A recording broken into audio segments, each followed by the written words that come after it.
Hello crafty friends, it's Jess from jesscrafts.com, and today I have a watercolor card video featuring Altenew stamps, and it is for the first Altenew video challenge. So the challenge is to create a 3 to 7 minute card video featuring Altenew stamps, and so I have this Eid greeting set from Altenew, and I will link to the challenge in the video description below so you can check out the challenge. And I'm sorry, it's not just a card challenge, any sort of project will do. And so I'm starting by stamping my greeting in VersaFine ink because I will be embossing it. I'm going to do an emboss resist technique with the watercolor. So I am stamping my sentiment and the flowers from the set in VersaFine Onyx Black ink and then putting clear embossing powder over it. This gives the effect of black embossing powder, but the clear embossing powder doesn't stick to the paper as much. Now you could also just stamp it with VersaFine ink and let it dry completely and achieve a very similar effect because VersaFine ink is waterproof, and so you won't smear it at all and it will look very similar. The only difference and the reason that I chose to do the clear embossing is it gives it a little bit of a raised effect, and it's a little bit darker in the end. So I'm going to stamp a variety of flowers from the set, and I'll be doing a diagonal pattern around the sentiment.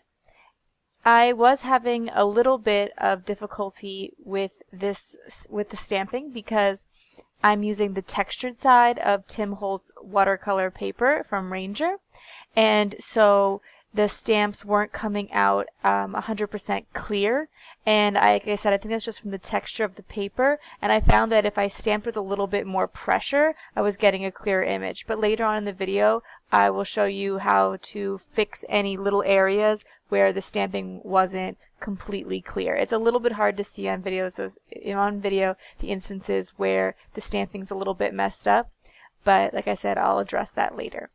I'm going to start with my watercoloring. I have some clean water in a cup there to the side, and also my koi watercolors.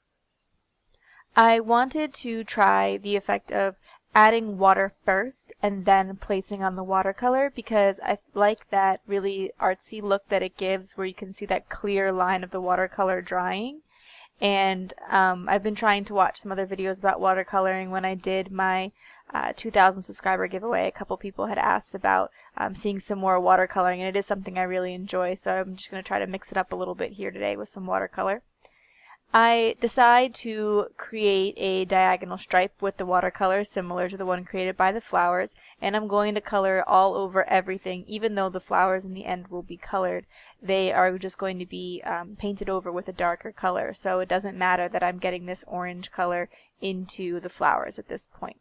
I started off with the lighter orange color from the koi watercolor set, and I'm just trying to add lots of water on my brush along with the paint, so that way it really spreads and creates something interesting, and kind of let it do its own thing and not control it as much, because I find that when I try really hard to control exactly where the watercolor is going, it looks a little bit too forced, and it's not the sort of dreamy watercolor look that I see everyone else doing and really enjoy. So I found that by adding some more water, I was able to get a better watercolor effect.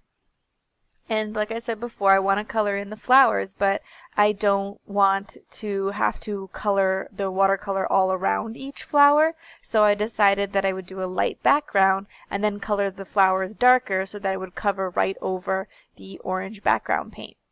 It's important to make sure that your background paint is completely dry first, because otherwise you'll get a lot more of the colors muddying each other. And I wasn't looking for the colors to blend, I was looking for the colors to layer.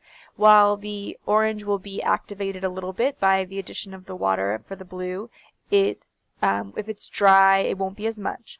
Also, because I want the blue and later the purple to be a darker watercolor, I'm not adding much water. That's one of the best things about watercolor, is that you can really get a lot of variation in the color just by the amount of water you use, and you can experiment with that.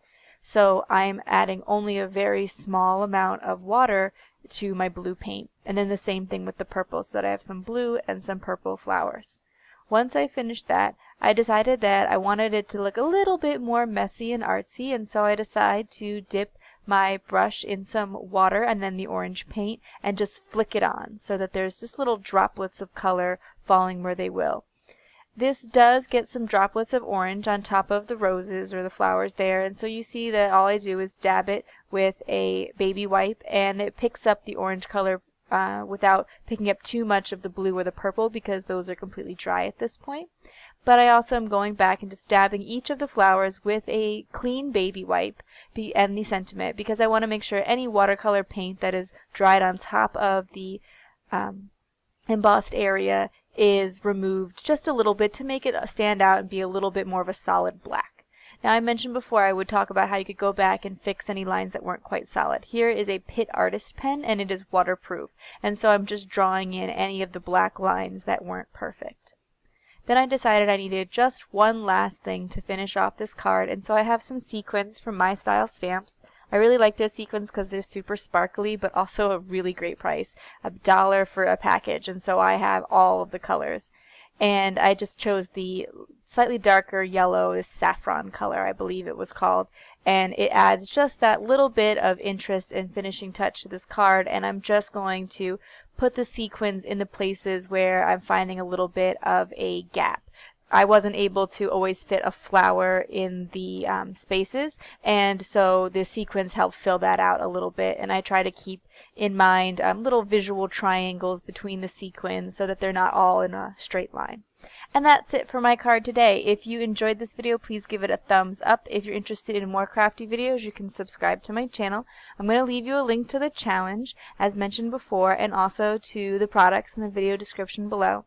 Thanks for watching. Bye.